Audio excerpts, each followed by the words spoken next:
Good morning, ma'am. I'm Sahana B from second MCOM B1 section. Our group topic is Ind AS 104 insurance contracts. I'm dealing with the meaning, scope, and objectives. Let me give an introduction.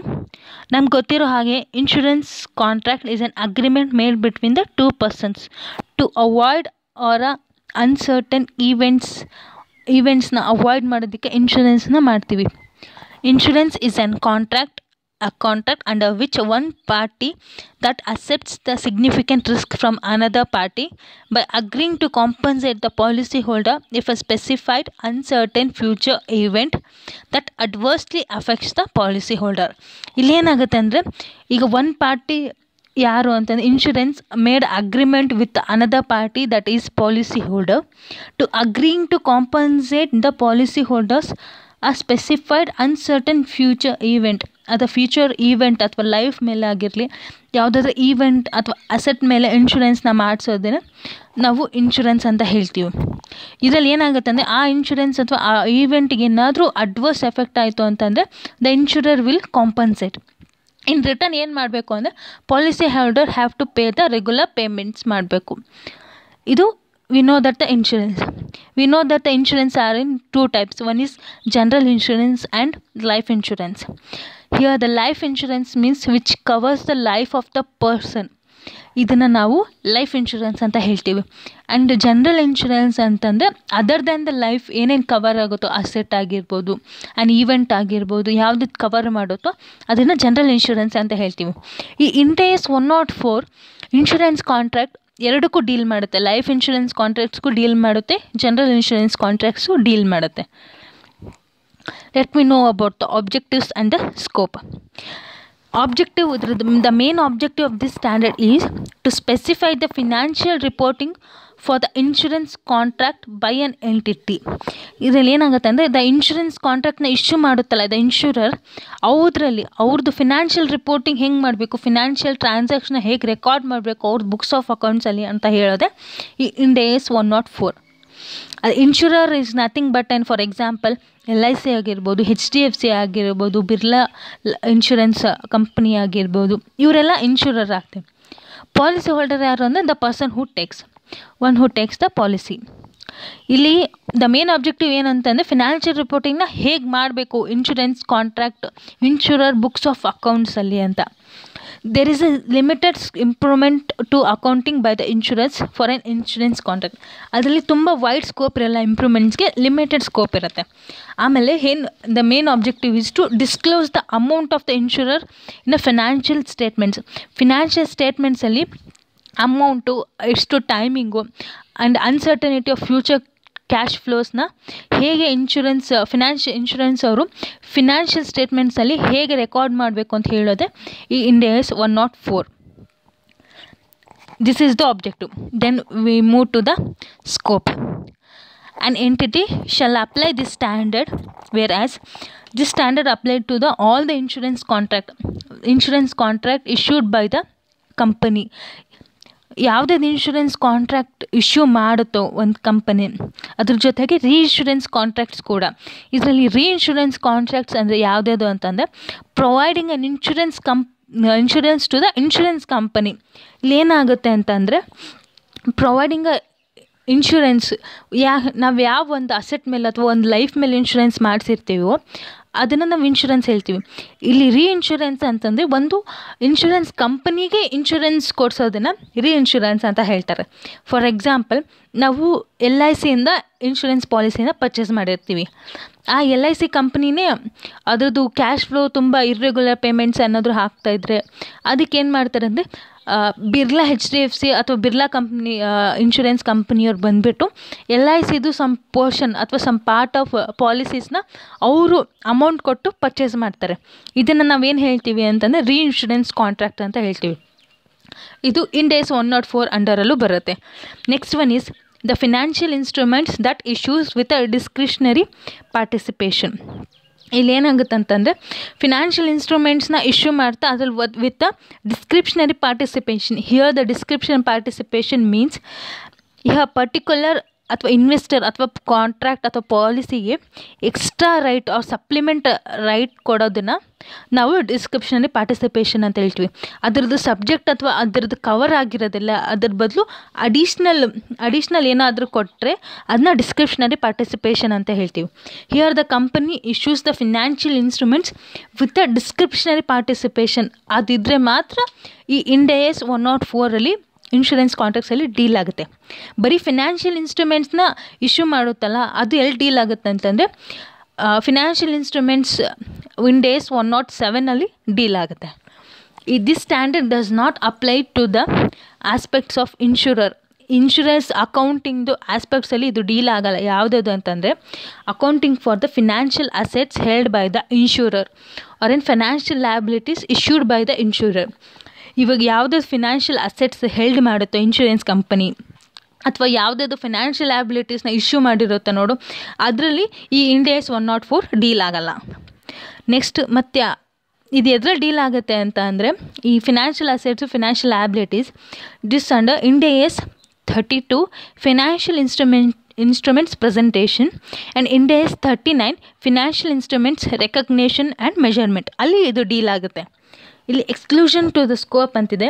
ಯಾವುದಾದ್ರು ಈ scope end AS 104 ಅಂಡರಲ್ಲಿ ಯಾವುದಾದ್ರು ಬರಲ್ಲ ಅಂತಂದರೆ it does not apply to the product warranties.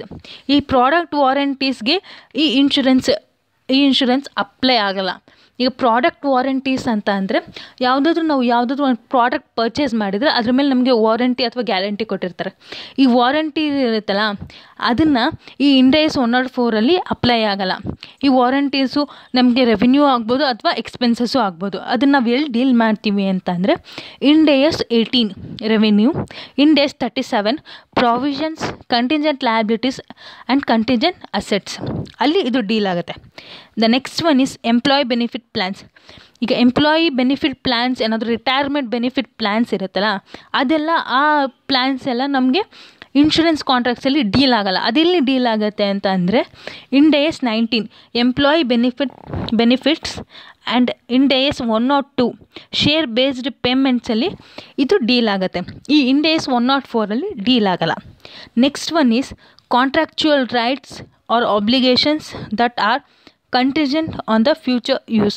ಇಲ್ಲೇನಾಗುತ್ತೆ ಅಂದರೆ ಯಾವುದ್ಯಾವುದು contractual rights obligations ಕಾಂಟ್ರಾಕ್ಟ್ದು rights and ಆಬ್ಲಿಗೇಷನ್ಸ್ನ ಮಾಡಿರ್ತಾರಲ್ಲ, ಅದರಲ್ಲಿ ಎಲ್ಲಿ ಡೀಲ್ ಆಗುತ್ತೆ ಅಂದರೆ ಅಥವಾ ನಾನ್ ಫಿನಾನ್ಷಿಯಲ್ ಐಟಮ್ಸ್ ಇರಲಿ, ಲೈಸೆನ್ಸ್ ಫೀಸ್ ಆರ್ ರಾಯಲ್ಟೀಸ್ ಬರುತ್ತೆ, ಅದೆಲ್ಲ ಎಲ್ಲಿ ಡೀಲ್ ಆಗುತ್ತೆ ಅಂತಂದರೆ Ind AS 17 leases, Ind AS 18 revenue, Ind AS 38 intangible ಅಸೆಟ್ಸಲ್ಲಿ ಈ ಕಾಂಟ್ರಾಕ್ಚುಯಲ್ ರೈಟ್ಸು ಕಾಂಟ್ರಾಕ್ಚುಯಲ್ ಆಬ್ಲಿಗೇಷನ್ಸ್ ಅಲ್ಲಿ ಡೀಲ್ ಆಗುತ್ತೆ.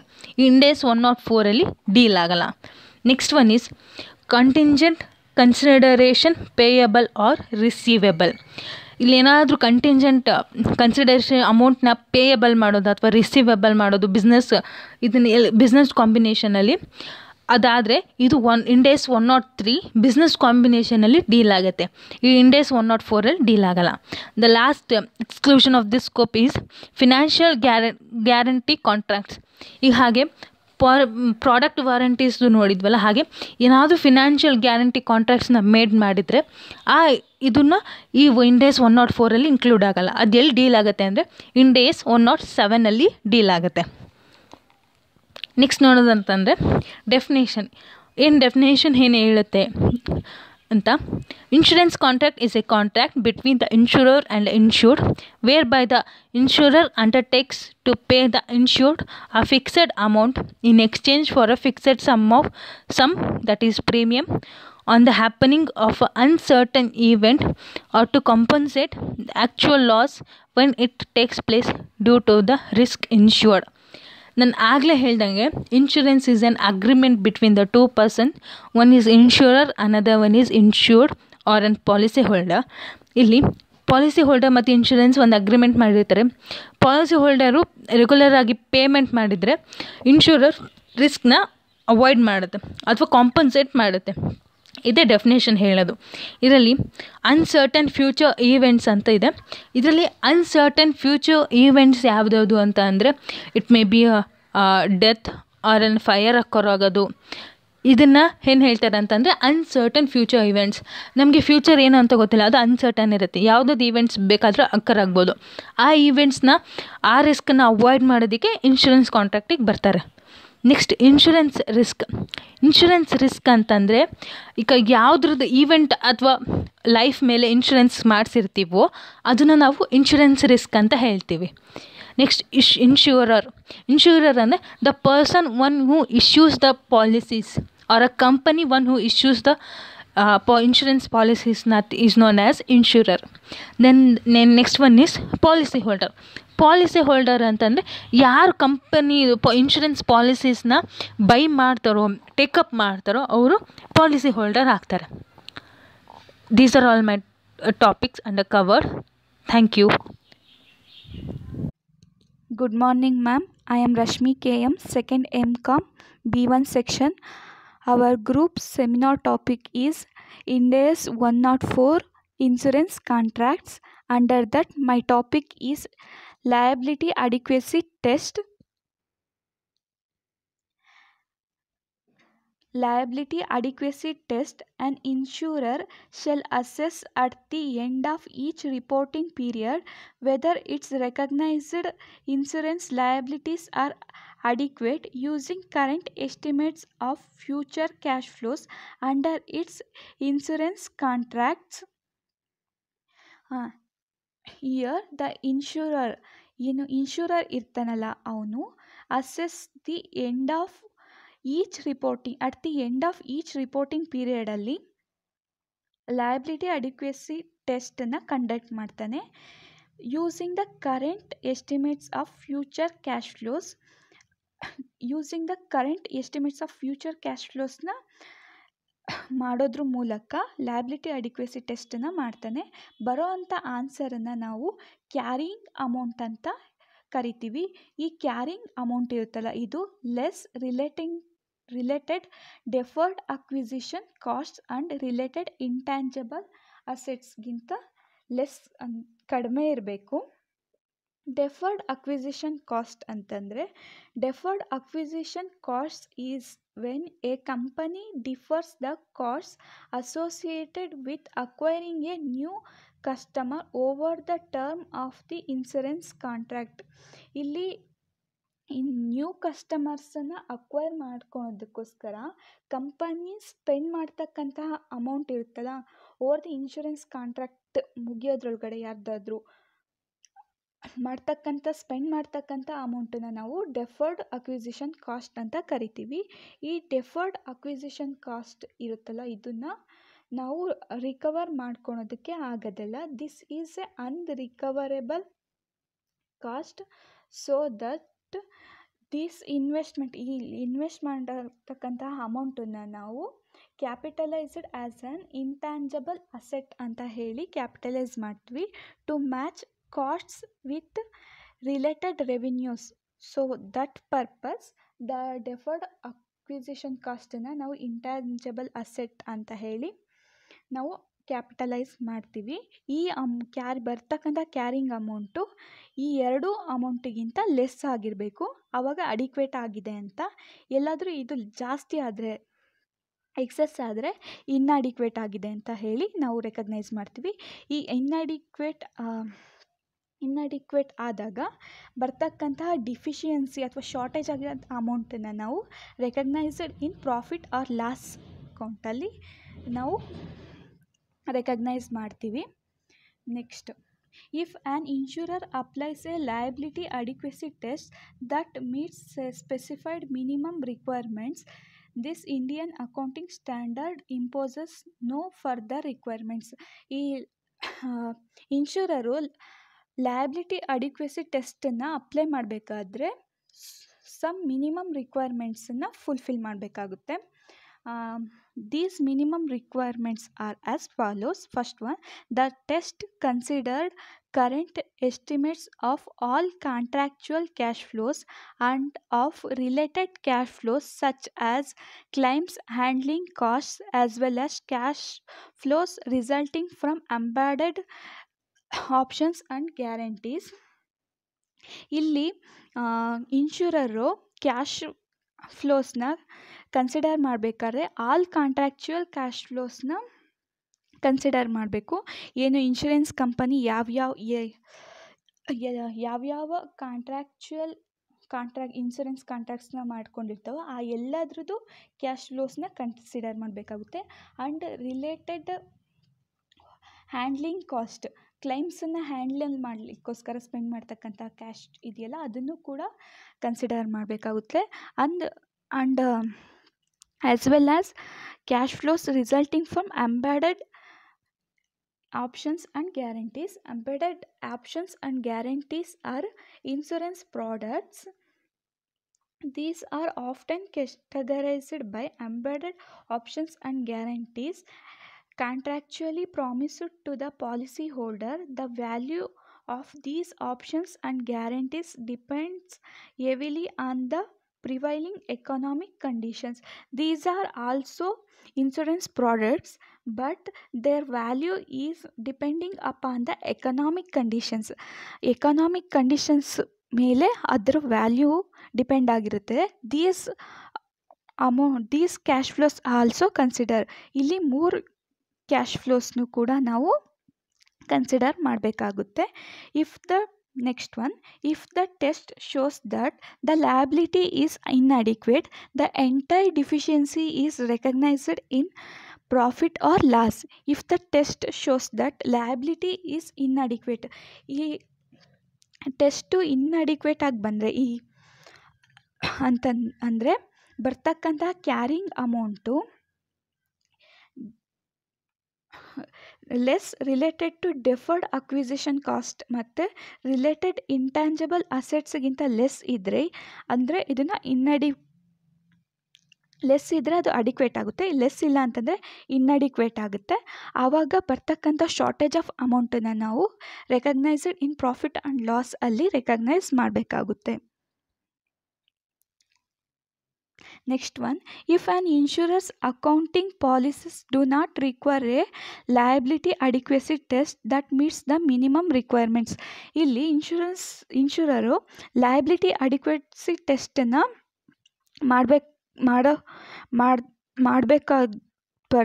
ಮಾಡಬೇಕಾಗಿರುವಂತಹ ಪ್ರಮಾಣ ಬರೋದಿಲ್ಲ. ಯಾವಾಗ ಅಂತಂದರೆ ಈ 2 ಮಿನಿಮಮ್ ರಿಕ್ವೈರ್ಮೆಂಟ್ಸ್ ಫುಲ್ಫಿಲ್ ಆದರೆ ನಾವು ಲಯಬಿಲಿಟಿ ಅಡಿಕ್ವೆಸಿ ಟೆಸ್ಟನ್ನು ಮಾಡೋದಿಲ್ಲ. ಫಸ್ಟ್ ಒನ್ ಏನಂತಂತಂದರೆ the carrying amount of the relevant insurance liabilities less the carrying amount ಏನಿದೆಯಲ್ಲ ಅದು liabilities that is less than related deferred acquisition ಕಾಸ್ಟ್ಗಿಂತ ಲೆಸ್ ಇರಬೇಕು. ಮತ್ತು ಹಾಗೆ ರಿಲೇಟೆಡ್ ಟು ಇಂಟ್ಯಾಂಜಬಲ್ ಅಸೆಟ್ಸ್ ಕಾಸ್ಟ್ಗಿಂತ ಕೂಡ ಅದು ಕಡಿಮೆ ಇದ್ದಾಗ ನಾವು ಲಯಬಿಲಿಟಿ ಅಡಿಕ್ವೆಸಿ ಟೆಸ್ಟನ್ನು ನಾವು ಮಾಡೋದಿಲ್ಲ. ಹಂಗೆ ಇಲ್ಲಿ the related reinsurance assets are not considered because an insurer accounts for them separately. ಇಲ್ಲಿ ರೀಇನ್ಶೂರೆನ್ಸ್ ಕಾಸ್ಟ್ ಅಸೆಟ್ಸನ್ನು ನಾವು ಕನ್ಸಿಡರ್ ಮಾಡೋದಿಲ್ಲ. ಇದಕ್ಕೋಸ್ಕರನೇ ನಾವು ಸಪರೇಟ್ ಅಕೌಂಟನ್ನು ಇನ್ಶೂರರ್ ಮೇಂಟೈನ್ ಮಾಡಬೇಕಾಗುತ್ತೆ. ಓವರಾಲ್ ಸಿಂಪಲಾಗಿ ಹೇಳ್ಬೇಕಂತಂದರೆ, for recognition and measurement of insurance contracts the following has been prescribed by the standard. This test ಇಲ್ಲಿ ನಾವು ಇನ್ಶೂರೆನ್ಸ್ ಕಾಂಟ್ರಾಕ್ಟ್ಸನ್ನ ಮೆಜರ್ ಮಾಡಬೇಕಾದ್ರೆ ಸ್ಟ್ಯಾಂಡರ್ಡ್ ಏನಂತ ಹೇಳುತ್ತೆ ಅಂದರೆ ಲಯಬಿಲಿಟಿ ಅಡಿಕ್ವೆಸಿ ಟೆಸ್ಟನ್ನು ಮಾಡಬೇಕಾಗುತ್ತೆ ಇನ್ಶೂರರ್ ಅಂತ ಹೇಳುತ್ತೆ. Insurer must assess the end of the reporting period. If the insurer liabilities are adequate, take into consideration the current estimates of future cash flows. ಇಲ್ಲಿ current estimates of future cash ಫ್ಲೋಸ್ನ ನಾವು consider ಮಾಡಬೇಕಾಗುತ್ತೆ. The insurer must take into account all the contractual cash flows. ಇಲ್ಲಿ all the contractual cash ಫ್ಲೋಸ್ನ ನಾವು consider ಮಾಡಬೇಕು, ಮತ್ತು related cash ಫ್ಲೋಸ್ನು consider ಮಾಡಬೇಕು. ಹಾಗೆ embedded options and guarantees cash ಫ್ಲೋಸ್ನು ಕೂಡ ನಾವು ಕನ್ಸಿಡರ್ ಮಾಡಿಬಿಟ್ಟು current estimates of future cash ಫ್ಲೋಸ್ನ ಕಂಡುಹಿಡಿಬೇಕು. ಇದು ಅಡಿಕ್ವೇಟ್ ಆಗಿದ್ದರೆ ನೋ ಆ್ಯಕ್ಷನ್ಸ್ ರಿಕ್ವೈರ್ಡ್. ಯಾವುದೇ ಆಕ್ಷನ್ಸ್ನ ನಾವು ತೊಗೊಳೋದಿಲ್ಲ.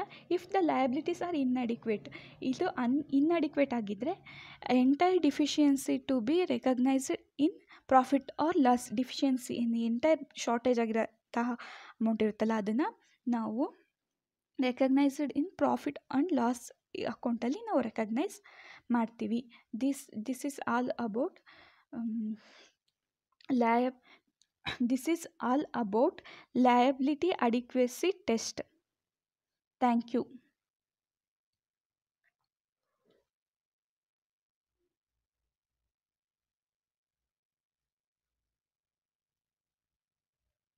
Good morning, I am Shweta from B1 section.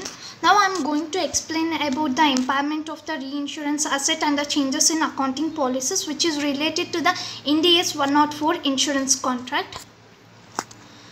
The first is an impairment of the reinsurance asset. Here impairment means the state of being impaired, which means damaged.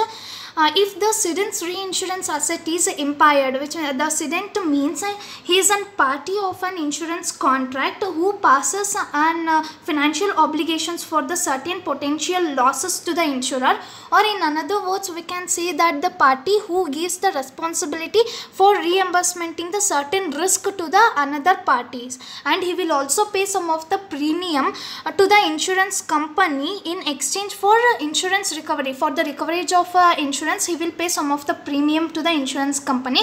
This is called it as a cedent. If the cedent's reinsurance asset is impaired, which means damaged, andre the cedent will reduce its carrying amount. Avanu carrying amount anna reduce ಮಾಡ್ತಾನೆ accordingly. And what are the impairment losses andre damaged ಆಗಿರುವಂತ losses ಏನು arise ಆಗಿರುತ್ತೋ that should be recognized in the profit or loss. And this will only happen if and only if there is an objective evidence, which means after the initial recognitions of the reinsurance asset in the initial recognitions ಆದಮೇಲೆ ಯಾವುದೇ ರೀತಿಯಾದಂತಹ event ಅಕ್ಕರ್ ಆಯಿತು, ಹಾಗೆ ಸಿಡೆಂಟ್ ಅವರು ಯಾವುದೇ ರೀತಿಯಾದಂತಹ ಅಮೌಂಟನ್ನು receive ಮಾಡ್ಕೊಂಡಿಲ್ಲ as per the terms of the contract ಅಂತ ಅಂದರೆ ಇದು ಅಪ್ಲಿಕೇಬಲ್ ಆಗುತ್ತೆ. ಹಾಗೆ ರೀಇನ್ಶೂರರಿಂದ ಸಿಡೆಂಟ್ ಅವರು ಅಮೌಂಟನ್ನು ರಿಸೀವ್ ಮಾಡ್ಕೊಂಡಿದ್ದಾರೆ ಮತ್ತು ಇವೆಂಟನ್ನು ಮೆಜರ್ ಮಾಡಬೇಕಾದ್ರೆ ಏನಾದರೂ ಇಂಪ್ಯಾಕ್ಟ್ ಆಗಿದೆ ಅಂತ ಅಂದರೆ ಇದು impairment of the reinsurance asset will be applicable. And this is about the impairment of the reinsurance asset.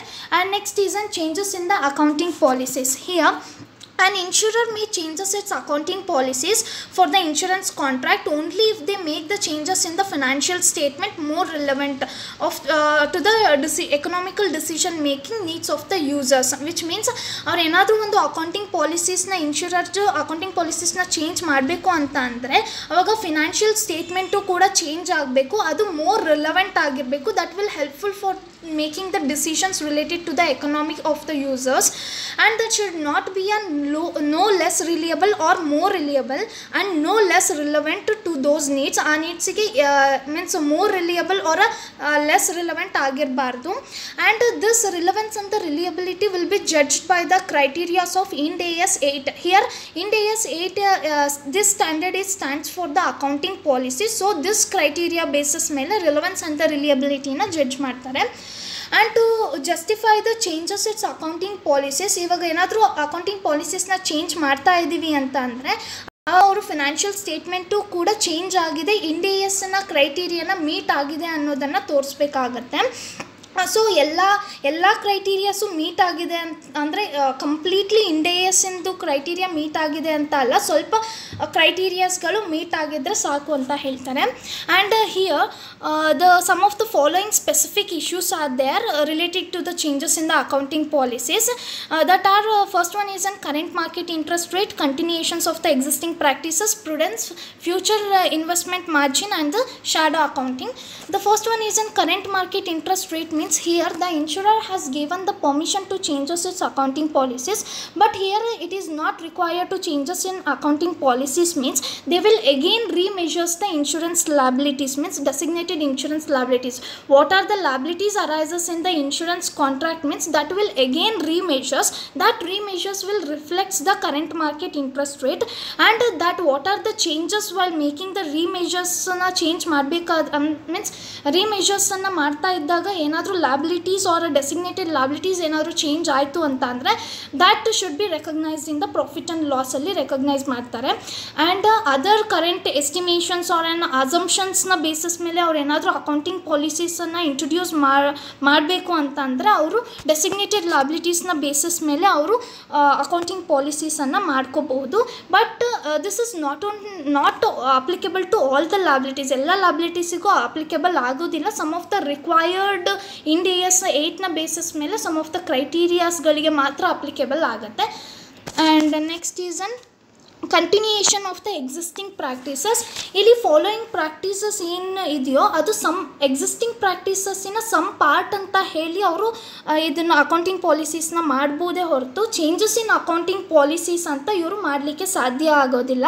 So ಇಲ್ಲಿ measuring the insurance liabilities on the undiscounted basis means what are the liabilities in the insurance that will be measured by which one pay full price means fully ಅಮೌಂಟನ್ನು pay ಮಾಡೋದರ basis ಮೇಲೆ means insurance ಲ್ಯಾಬಿಲಿಟೀಸ್ನ basis ಮೇಲೆ full ಅಮೌಂಟನ್ನು measure ಮಾಡ್ಬೋದು ಅಂತ ಹೇಳಿದ್ದಾರೆ.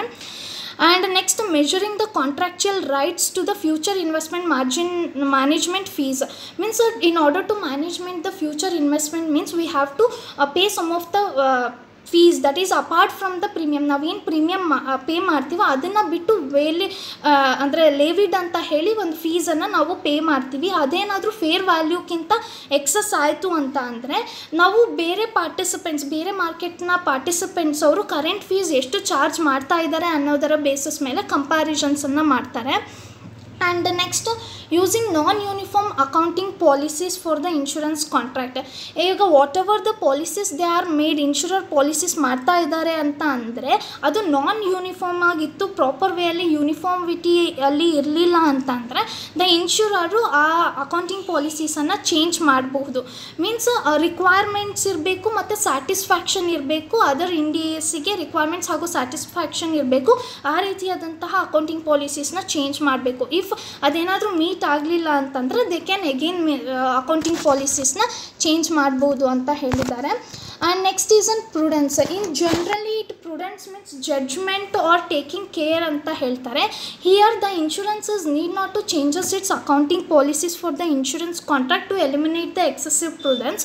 So if the insurer already measure ಮಾಡಿದ್ದಾನೆ, ಜಡ್ಜ್ಮೆಂಟ್ ಪ್ರಾಪರಾಗಿ ಕೊಟ್ಟಿದ್ದಾನೆ ಅಂತ ಅಂದರೆ ಸಫಿಷಿಯೆಂಟ್ಲಿ ಇನ್ಶೂರೆನ್ಸ್ ಕಾಂಟ್ರಾಕ್ಟ್ನ ಬಗ್ಗೆ ಜಡ್ಜ್ಮೆಂಟ್ ಮಾಡಿದ್ದಾನೆ ಅಂತಂದರೆ additional judgement or additional care ಪರ್ಪಸಸ್ಸಿಗೋಸ್ಕರ ಮತ್ತೆ ಅಕೌಂಟಿಂಗ್ ಪಾಲಿಸೀಸ್ನ ಚೇಂಜ್ ಮಾಡೋ ಅವಶ್ಯಕತೆ ಇಲ್ಲ ಅಂತ ಹೇಳಿದ್ದಾರೆ. And next is an future investment margin. Here an insurer is need not to change the accounting policies for the insurance contract to eliminate the future investment margin. Means future benefits ಗೋಸ್ಕರ ನಾವೇನು ಇಷ್ಟು amount ಅಂತ deposit ಮಾಡ್ತೀವಲ್ಲ that is an future investment margin. ಇದನ್ನು eliminate ಮಾಡೋದಕ್ಕೋಸ್ಕರ ಯಾವುದೇ ರೀತಿಯಾದಂಥ accounting ಪಾಲಿಸೀಸ್ನ ಚೇಂಜ್ ಮಾಡೋದು ನೆಸಸರಿ ಇಲ್ಲ ಅಂತ ಹೇಳಿದ್ದಾರೆ.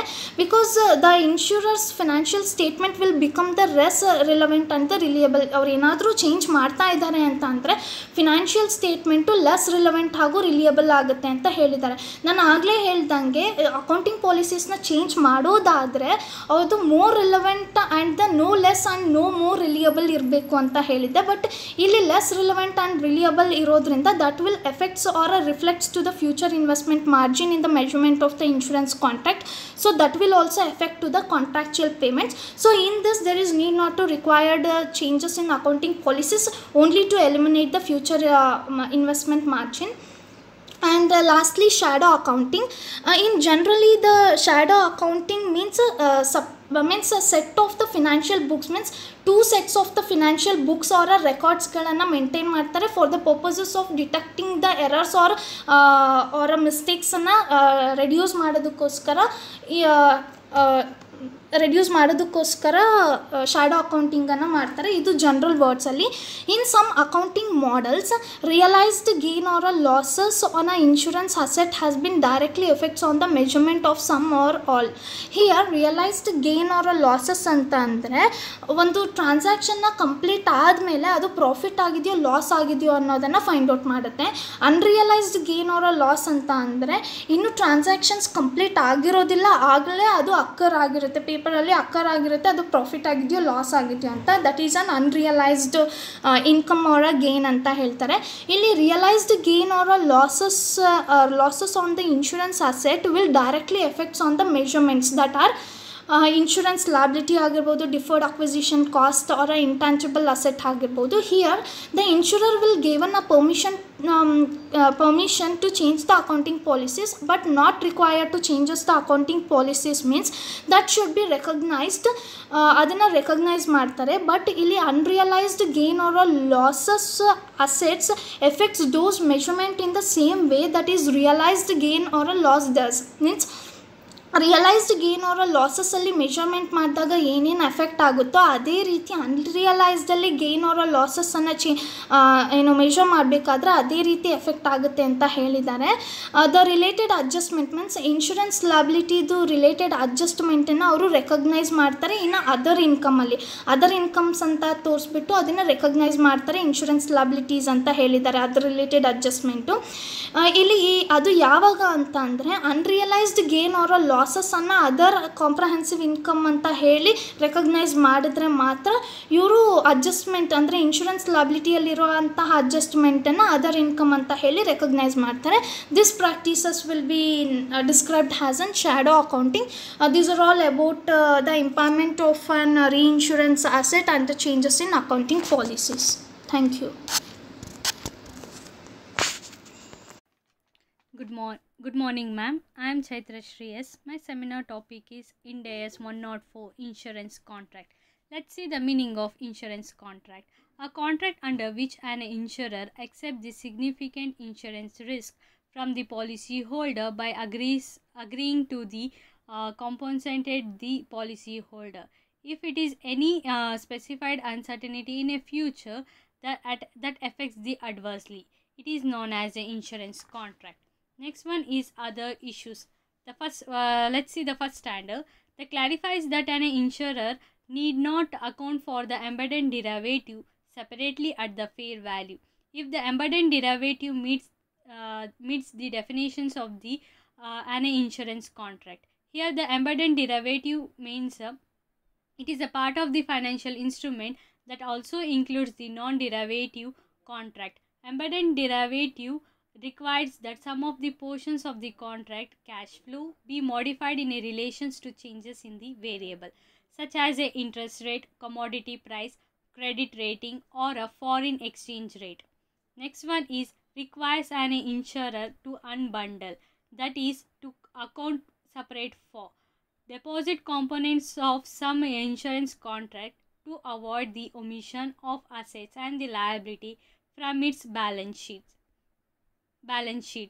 Next one is clarifies the applicability of the practice sometimes known as shadow accounting. Here the shadow accounting means that it is a system in which two separate sets of financial books and records are kept for the purpose of detecting the mistakes and the inconsistency. Next one is permits and an expanded presentations for insurance contract acquired in business combinations or a portfolio transfer. Next one is address the limited aspects of the discretionary participation feature contained in an insurance contract or a financial instrument. Here the discretionary means available for use at the discretion of the users. Next concept is here disclosure. Here the disclosure, they have two disclosure. First one is amount arising and risk arising. Let's see the first one. Information that helps to the users understand the amount in the insurance financial statement that arises from the insurance contract.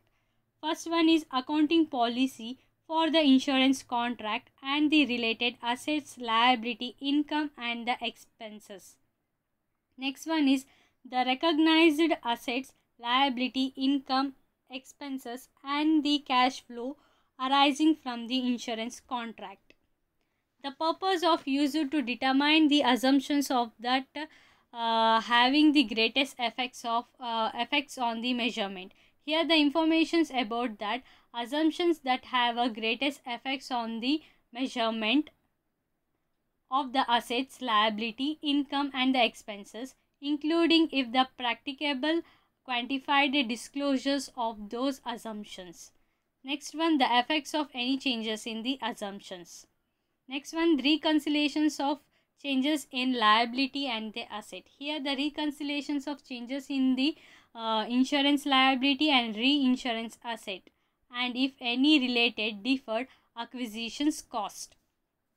Second one is risk arising, means that information that helps to users to evaluate the nature and the extent of the risk arising from the insurance contract. Let's see the first one.